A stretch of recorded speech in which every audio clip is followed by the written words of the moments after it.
नमस्कार, मैं अशोक कुमार पांडे और स्वागत है आपका टीसीएच पर।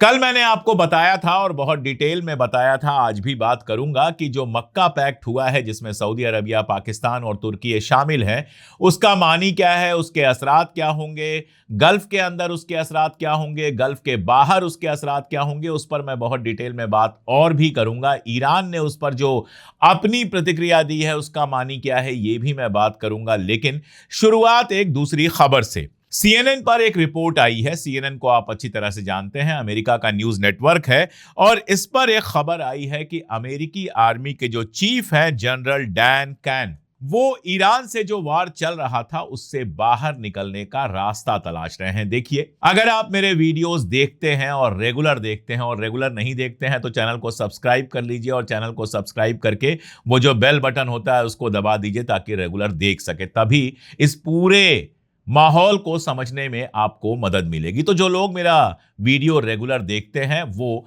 इस बात को जानते हैं। ये बात मैं बहुत पहले बता चुका हूं आपसे और कई कई बार बता चुका हूं कि इस जंग से बाहर निकलना भी ट्रंप के लिए एक चुनौती है। जंग तो वो हार चुका है, जंग से कुछ हासिल नहीं होना है, लेकिन जंग से बाहर निकलना इसलिए चुनौती है क्योंकि सामने मिड टर्म इलेक्शन है और अमेरिका का राष्ट्रपति अमेरिका में यह नहीं कह सकता कि मैं जंग हार गया। तो उसको एक कोई ऐसी चीज चाहिए जिस चीज को दिखा के वो ये कह सके कि हम इस जंग को जीत चुके हैं। अब डैन कैन जो कह रहे हैं उसको बहुत गौर से सुनने की जरूरत है। डैन कैन का कहना यह है कि सिर्फ हवाई हमलों से डोनाल्ड ट्रंप जो हासिल करना चाहते हैं वो उनको हासिल नहीं होगा, और जंग अगर आगे बढ़ेगी तो फायदे की जगह और ज्यादा नुकसान हो सकता है। पहले ही नुकसान काफी हुआ है।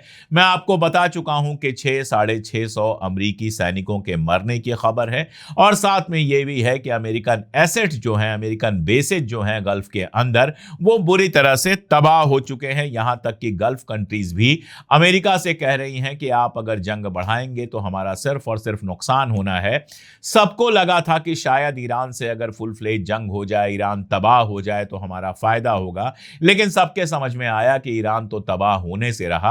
हमारी तबाही, हमारी बर्बादी जरूर सामने दिख रही है। इसलिए गल्फ नेशंस भी अमेरिका के ऊपर प्रेशर बना रहे हैं कि ज्यादा कुछ अब नहीं किया जा सकता है, जंग को खत्म कीजिए और बाहर निकलिए। बताया यह जा रहा है कि जनरल केन जो है, उनकी सीआईए के जो डायरेक्टर हैं John Ratcliffe, foreign minister Marco Rubio और वाइस प्रेसिडेंट जेडी वेंस के साथ लंबी बातचीत हुई है। और इस बातचीत का सिर्फ ये मानी था, इस बातचीत में जो निकल के आया है कि आर्मी के पास, उनकी सेना के पास, सेंटकॉम के पास जो अल्टरनेटिव्स हैं उसके अलावा दूसरे अल्टरनेटिव यानी कि डिप्लोमेटिक अल्टरनेटिव पर ध्यान देना होगा। और आपको याद होगा ट्रंप ने एक बार लिखा था कि ईरान ने कभी जंग जीती नहीं है, लेकिन डिप्लोमेटिक टेबल पर कोई उसको हरा नहीं पाया है। यहां तो ईरान ने जंग जीती है तो डिप्लोमेटिक टेबल पर उससे ज्यादा कुछ हासिल कर पाना इम्पॉसिबल है। यह रिपोर्ट बताती है कि एयर जो उनका पूरा है, एयर पावर जो उनका है, उसकी अपनी लिमिटेशंस हैं। अब अगर ईरान पर कितने भी आप हमले कर लो, जरूरी नहीं है कि ईरान, जरूरी नहीं है ये कह रहे हैं, मैं आपको बताता हूं कि कतई ट्रंप के सामने ईरान हथियार नहीं डालेगा और उसकी शर्तें नहीं मानेगा, चाहे जितने हमले कर लें ट्रंप। हां, ये जरूर होगा कि उनके जहाज तोड़े जाएंगे, एयर डिफेंस के निशाने में आएंगे, उसकी जद में आएंगे। अगर जमीन पर उतरते हैं तो उनके सैनिक मारे जाएंगे। इसलिए बहुत शोर था कि जमीन पर उतरेंगे, बहुत शोर था कि अमेरिका के एकदम जो ट्रेंड सैनिक हैं वो आएंगे, ईरान के ऊपर कब्जा कर लेंगे, फला कब्जा कर लेंगे, ढिमका कब्जा कर लेंगे, ये सब बहुत शोर था। लेकिन फाइनली जमीन पर तो उतरने की हिम्मत भी नहीं हुई। और यह बात तब भी मैंने कई लोगों से डिस्कस की थी, खुद भी आपको बताया था कि जमीन पर उतरना बेहद मुश्किल है। तो इनको लगता था कि ईरान के आसमान से हमले करेंगे, ईरान के पास एयर डिफेंस नहीं है। अब हालत यह हुई कि आसमान से जब हमले करने गए तो पता चला कि ईरान के पास तो एडवांस एयर डिफेंस भी है। उनके जहाज टूटकर नीचे गिरे, पायलट नीचे गिरा जिसके बारे में दावा किया गया कि बचा लिया गया। तो अब कुल मिलाजुलाकर इनके समझ में आ गया कि ईरान को अगर आपको फाइनली हराना है, फैसला कुन तरीके से हराना है, तो सिर्फ और सिर्फ एक तरीका है कि वहां पर बड़ी संख्या में अमेरिका अपनी आर्मी उतारे, जमीन पर उतारे। और जमीन पर आर्मी उतारने का मतलब है कि हजारों अमेरिकी सैनिक मारे जाएंगे और जीत मिलेगी कि नहीं मिलेगी इसके बारे में कुछ भी कह पाना मुश्किल है। जीत कोई नहीं मिलनी है, क्योंकि अगर आप कब्जा कर भी लेंगे कुछ दिन के लिए तो भी ईरान में आईआरजीसी मिलिशिया में तब्दील हो जाएगी और आपके खिलाफ बरसों बरस जंग चलाएगी। इसलिए अब कोशिश यह हो रही है कि एक ऐसा रास्ता तलाशा जाए जिससे ट्रंप कह सकें कि हम जीत गए हैं, कोई एक सिंबॉलिक जीत हो जाए। अब क्या जीत हो सकती है? दो जीतें हैं जिनके बारे में ट्रंप लगातार बात कर रहे हैं। पहली जीत यह है कि वो ईरान को इस बात के लिए मना लेंगे कि वो न्यूक्लियर पावर नहीं बनेगा। अब आप सोचिए, ईरान में तो सैयद अली खामनेई का फतवा अभी भी लागू है जिसमें एटॉमिक बम नहीं बनाने की बात है। इस जंग के पहले भी ईरान एटॉमिक बम नहीं बना रहा था, ये बात तो हजार तरीकों से सामने आ चुकी है। तो जो मैं अक्सर कहता हूं कि जो बम नहीं बन रहा था उस बम को नहीं बनवाना ट्रंप जीत की तरह पेश कर सकता है। और दूसरा, स्ट्रेट ऑफ होर्मुज को खुलवाना। यह कह सकता है कि हमने स्ट्रेट ऑफ होर्मुज को खुलवा दिया। तो यहां भी वही बात है कि जो स्ट्रेट ऑफ होर्मुज खुली हुई थी उसको अब ये खुलवाएंगे, जो पहले से ही खुली हुई थी। यह जंग शुरू होने से पहले, यहां तक कि 12 रोजा जंग के बाद भी ईरान ने स्ट्रेट ऑफ होर्मुज को बंद नहीं किया था। स्ट्रेट ऑफ होर्मुज सबके लिए खुली थी, हमारी आपकी किसी का भी जहाज वहां से गुजर सकता था और उसके लिए ना कोई पैसा देने की जरूरत थी और ना उस पर कोई खतरा था। आज तक के इतिहास में 40 साल से ज्यादा हो गए इस्लामिक रिवॉल्यूशन को, इस पूरी हिस्ट्री में ईरान ने स्ट्रेट ऑफ होर्मुज के अंदर किसी भी जहाज पर कोई हमला नहीं किया था। तो जो स्ट्रेट ऑफ होर्मुज खुला हुआ था उसको खुलवाकर और जो बम नहीं बनने वाला था उसको नहीं बनवाकर ट्रंप को अपनी जीत दिखानी पड़ेगी और इसकी कीमत भी चुकानी पड़ेगी। ईरान मुफ्त में नहीं छोड़ देगा, ईरान कीमत वसूलेगा। पहले कीमत तो यही वसूलने की बात चल रही है कि 5 से 7% तक होर्मुज के ऊपर टैरिफ लगेगा। आप टैरिफ कहिए, टोल कहिए, मेंटेनेंस कहिए, जो भी उसका नाम देना चाहिए, लेकिन जहाज पर जितनी वैल्यू होगी, अगर जहाज 1000 रुपए का सामान लेकर जा रहा है तो 50 रुपए उसको देना पड़ेगा ईरान को। 100 रुपए के सामान पर 5 से 7 रुपए ईरान को देना पड़ेगा। पहले कीमत तो यही वसूलेगा ईरान। दूसरा, जो उसकी फ्रोजन संपत्तियां आपने रखी हुई हैं, जो उसकी फ्रोजन एसेट्स आपने रखे हुए हैं, वो डीफ्रीज करने पड़ेंगे। और तीसरा, आपको उसके ऊपर से सैंक्शन हटाने पड़ेंगे। इतना तो मिनिमम है। इसके अलावा ईरान क्या मांगता है, ये देखने वाली बात होगी। ईरान का मामला बिल्कुल साफ है कि या तो एक मुसलसल बड़ी जंग हो जाए, एक फैसला कुन जंग हो जाए, ताकि अगली किसी जंग का कोई खदशा न रहे। एक बार जो होना है वो हो जाए, जितनी तबाही होनी है वो हो जाए, जितनी बर्बादी होनी है वो हो जाए, जितने कुर्बानियां देनी है वो दे ले, और उसके बाद अगली जंग का कोई अंदेशा, कोई खदशा न रहे। और या तो समझौता ऐसा हो जिससे ये तय हो जाए कि आगे कोई जंग नहीं होगी। इसीलिए आपको याद होगा कि जो मेमोरेंडम ऑफ अंडरस्टैंडिंग हुआ उसमें जो फाइनल समझौता होना था उसमें यह भी शामिल था कि अमेरिका अब ईरान के ऊपर अटैक नहीं करेगा। साथ में यह भी था कि इलाके में जहां जहां इजराइल अटैक कर रहा है वो सब रोकना होगा, लेबनान में रोकना होगा, गजा में रोकना होगा। लेकिन इन सब के बीच यमन में जो हो रहा है वो चिंता पैदा करने वाला है। मैं लगातार यमन पर इसीलिए बात कर रहा हूं। अगर यमन का मामला आप देखेंगे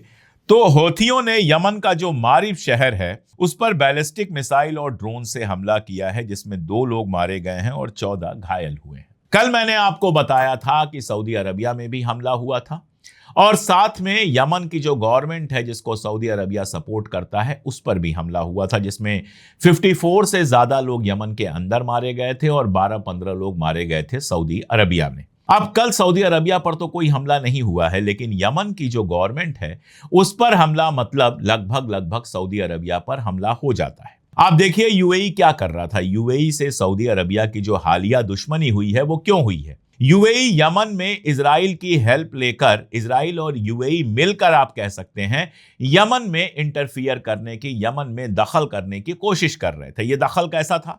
एक मिलिशिया थी जिस मिलिशिया को ये लोग स्पॉन्सर कर रहे थे, जो यमन की गवर्नमेंट को बेदखल करना चाहती थी, उसकी जगह लेना चाहती थी। सऊदी अरबिया ने रातों रात हमला किया और ये पूरी की पूरी मिलिशिया भागने पर मजबूर हुई। यानी यमन में जो एक गवर्नमेंट है जो आप कह सकते हैं कि इंटरनेशनली रिकॉग्नाइज्ड गवर्नमेंट है, जिसको दुनिया की सारी सरकारें मानती हैं कि यही यमन की असली गवर्नमेंट है, वो बेसिकली सऊदी अरब के प्रॉक्सीज हैं, बेसिकली सऊदी अरब के सपोर्ट से है। और दूसरा और बड़ा हिस्सा यमन का हौथियों के कब्जे में है। अब अगर हूथी यमन की गवर्नमेंट पर हमला करते हैं, अटैक करते हैं, तो यह सऊदी अरब के लिए सीधी सीधी चुनौती है। इससे दो चीजें हो सकती हैं। पहला तो यह कि यमन के अंदर फिर से एक सिविल वार जैसी सिचुएशन आ जाए, आपस में लड़ाइयां शुरू हो जाएं, जो हो ही गई हैं।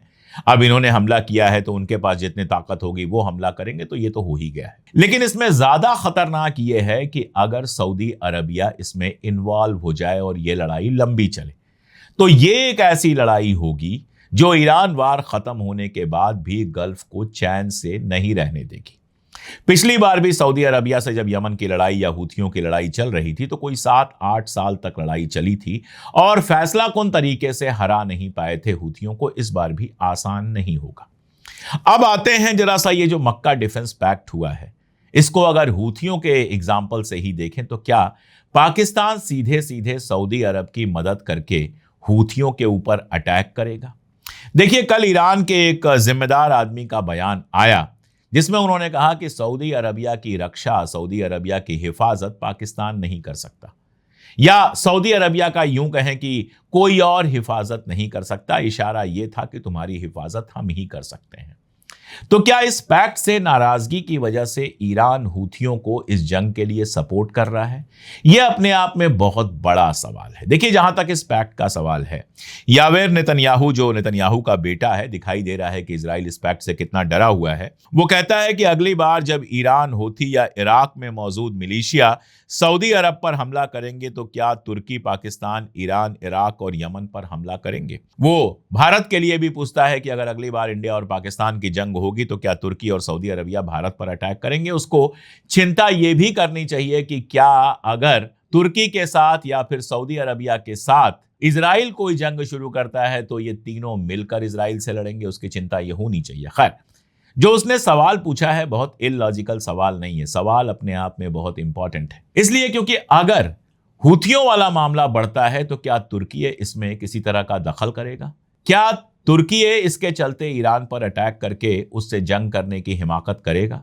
या क्या पाकिस्तान ईरान के ऊपर हमला करके ऐसी हिमाकत करने का कोई भी रिस्क लेगा? देखिए, जहां तक मेरी समझ है, ये जो समझौता है तुर्की, पाकिस्तान और सऊदी अरबिया का, जिसमें यह कहा जा रहा है कि और भी मुल्क शामिल हो सकते हैं। पहले जो बात चली थी, पहले जो मीटिंग चली थी, उसमें इजिप्ट भी शामिल था। उसके बाद इजिप्ट के लीडर जाते हैं यूएई, उसके बाद थोड़ा बैकआउट करते हैं और ऐसा लगता है कि यूएई और इजराइल ने उनको समझा लिया है कि आप जरा सा दूर ही रहिए। लेकिन कुवैत के शामिल होने की बात आ रही है और भी कुछ मुल्कों के शामिल होने की बात आ रही है। तो मुझे यह लगता है, मेरी अपनी समझ है कि इस समझौते के सेंटर में अगर कोई है तो वो इजराइल है। इजराइल के कई मिनिस्टर्स कई बार कह चुके हैं कि हमारा अगला निशाना तुर्की होगा। वैसे तो तुर्की नाटो का मेंबर है, तो इजराइल अगर तुर्की पर हमला करता है तो अमेरिका का फर्ज बन जाता है कि वो इजराइल के ऊपर अटैक करे। लेकिन ऐसा होगा नहीं। ना तो इजराइल, ना ही कोई नाटो का और मेंबर तुर्की का साथ देने आएगा अगर इजराइल से जंग होगी। इस बात को तुर्की जानता है। ये ठीक बात है कि नेतन्याहू के मना करने के बावजूद ट्रंप ने उसको जहाजें वगैरह देने की बात की है। ये ठीक बात है। ये ठीक बात है कि ट्रंप उसको बहुत दोस्त की तरह ट्रीट करता है, मदद भी करता है, बाकी सब है। लेकिन जहां इजराइल और तुर्की में से किसी एक को सेलेक्ट करने की बात आएगी, अमेरिका का जो प्रो इजराइल पूरा गैंग है, लॉबी है, वो इजराइल के साथ खड़ा हो जाएगा और चाहे ट्रंप हो या कोई और प्रेसिडेंट हो, वो तुर्की का खुल के साथ नहीं दे पाएगा। ये बात बिल्कुल क्लियर है। सऊदी अरबिया को भी यह खदशा, यह डर हमेशा ही रहता है कि जो इजराइल, ग्रेटर इजराइल का ख्वाब है, उसमें सऊदी अरबिया की भी जमीन शामिल है। तो कल को ज्यादा मजबूत होने के बाद, तुर्की को क्लियर करने के बाद, इजराइल सऊदी अरब का रुख कर सकता है। अब पाकिस्तान इसमें कहां से आता है? पाकिस्तान में तो इजराइल घुस नहीं सकता है। पाकिस्तान की दो चिंताएं हैं। पहली चिंता तो यह है कि नरेंद्र मोदी के समय हिंदुस्तान और इजराइल की जिस तरह से दोस्ती हुई है, उसमें उसको मिडिल ईस्ट के पार्टनर्स चाहिए। और दूसरी चिंता है उसकी इकोनॉमी। पाकिस्तान को चाहिए लोन। यूएई से रिश्ता खराब हुआ, यूएई ने कहा हमारा लोन वापस करो, पाकिस्तान की हालत खराब हो गई, तब सऊदी अरबिया ने मदद किया तो लोन वापस हो पाया। इंटरनेशनल मॉनेटरी फंड से लेकर जितने भी उसके दोस्त हैं, वो बेसिकली इसीलिए दोस्त हैं क्योंकि वो पाकिस्तान को फंड देते रहते हैं, पैसा देते रहते हैं। पाकिस्तान की इकोनॉमी उसके नेताओं के करप्शन की वजह से बहुत शैटर्स में है।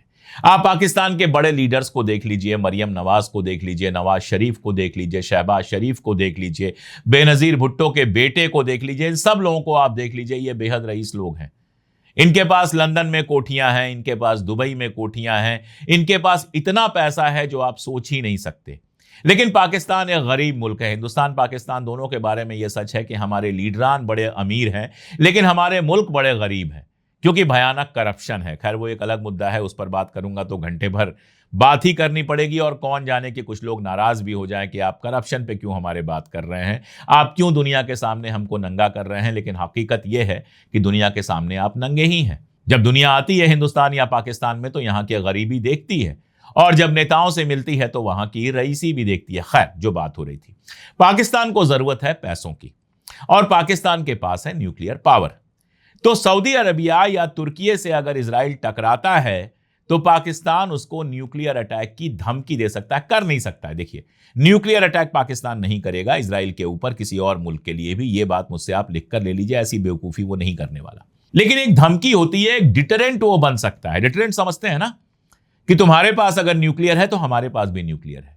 अगर तुमने हिमाकत की न्यूक्लियर बम चलाने की तो हम न्यूक्लियर का इस्तेमाल कर सकते हैं। दूसरा, पाकिस्तान के पास लोग हैं, पॉपुलेशन है, सप्लाई ऑफ मैन है। वो तुर्की को और पाकिस्तान दोनों की आर्मी को अपने जवान सप्लाई कर सकता है। सऊदी अरबिया को कोई जंग लड़नी है तो पाकिस्तान से 25-50 हजार लोगों को भेजा जा सकता है कि जाओ वहां पर जंग लड़ो। पाकिस्तान की रेगुलर आर्मी से भी भेजा जा सकता है और यंग लोगों को ट्रेन करके भी मरने के लिए वहां भेजा जा सकता है। अच्छी खासी तनख्वाह मिलेगी तो लोग बड़े शौक से चले जाएंगे, क्योंकि अपने मुल्क में तो जीने के लिए रोटी भी नहीं मिल रही है। तो पाकिस्तान के पास मैन पावर है और एटॉमिक बम है, सऊदी अरबिया के पास पैसा है, तुर्की के पास नाटो से रिलेशन है और हथियार है। तो ये तीनों मिलकर जब मिल जाते हैं, और मान लीजिए इसमें कुछ और मुल्क मिल गए, तो इनमें से किसी पर इजराइल का हमला करना बहुत मुश्किल हो जाएगा। इजराइल इनमें से किसी पर भी हमला करने में 100 बार सोचेगा। और देखिए, कोई बहुत बड़ी बात नहीं है कि इनकी चिंता में ईरान भी हो, क्योंकि वैसे भी सऊदी अरबिया कोई ईरान का दोस्त मुल्क नहीं है और तुर्की भी ईरान का दोस्त मुल्क नहीं है। तो इनको लग सकता है कि अमेरिका से जंग जीतने के बाद ईरान इतना मजबूत हो जाएगा कि वो हमारे लिए खतरा बन जाएगा। ऐसे में अगर पाकिस्तान हमारे साथ होगा और हम 3 होंगे तो शायद मिलकर ईरान का मुकाबला कर सकें। यहीं से आपको ये जवाब मिलता है कि ईरान सऊदी अरबिया से क्यों कह रहा है कि तुम्हारी हिफाजत ऐसे नहीं हो सकती। तो फिलहाल मुझे यह मामला लग रहा है, लेकिन यह तो है ही कि अगर पाकिस्तान हिंदुस्तान की भी लड़ाई होती है तो सऊदी अरबिया और तुर्की को भी हर तरीके से मदद करनी पड़ेगी पाकिस्तान की। यह हिंदुस्तान के लिए एक फिक्र की बात है, क्योंकि सऊदी अरबिया हमारा बहुत अच्छा दोस्त रहा है। लेकिन भाई, जब इजराइल में जाकर मदरलैंड फादरलैंड करेंगे, जब इजराइल में जाकर गले मिलेंगे, जब इजराइल में जाकर कहेंगे कि हम तुम्हारे दोस्त थे, हैं और रहेंगे, तो फिर इस्लामिक मुल्कों से दोस्ती कितने दिन चलेगी, ये तो सोचने वाली बात है। वैसे भी नरेंद्र मोदी ने सऊदी अरबिया पर यूएई को चुना है। दोनों में से इस समय कोई एक ही दोस्त हो सकता है। हालांकि ईरान पाकिस्तान के साथ अभी अच्छे रिश्ते रख रहा है। अरागची साहब पाकिस्तान जाने वाले हैं। बताया यह जा रहा है कि 10 अगस्त को अरागची पाकिस्तान जाने वाले हैं। 3 अगस्त को उनको इनविटेशन दिया था इशाक डार ने। अब अरागची जो है वो कह रहे हैं पाकिस्तान के साथ भी अच्छा रिश्ता बनाकर रखना चाहेंगे, क्योंकि कतई वो नहीं चाहेंगे कि एक एटॉमिक पावर बगल की उनकी दुश्मन बने। और फिलहाल पिछले दिनों में जिस तरह से इस जंग को रुकवाने में पाकिस्तान ने रोल निभाया है, उसमें ईरान कतई नहीं चाहेगा कि वो पाकिस्तान को दोस्त बनाए। खबर यह भी आ रही है कि होर्मुज जल्द खुलने की उम्मीद है, लेकिन मैं हमेशा कहता हूं कि ईरान जब डिप्लोमेसी कर रहा है तो ये जल्द महीने भर का भी हो सकता है। इसलिए जब खुलेगा तभी देखा जाएगा। अभी तो अमेरिका अपने उसी गुमान में है कि ईरान को आर्थिक तौर पर फाइनेंशियली परेशान करेंगे तो वो झुक जाएगा। बताया ये जा रहा है कि दुबई में जो क्रिप्टो एक्सचेंज है उसको बैन कर दिया है। इसको लगता था कि आईआरजीसी को इससे फायदा होता है, लेकिन देखिए, तिनकों से तूफान नहीं रोके जाते। इन सारी चीजों से ईरान पर कोई बहुत बड़ा असर नहीं पड़ने वाला है। ईरान ये मान के चल रहा है कि वो इस जंग को जीत चुका है और इसीलिए जो भी समझौता फाइनल होगा, ईरान अपने फेवर का समझौता करा कर रहेगा। ये आप देख लीजिएगा।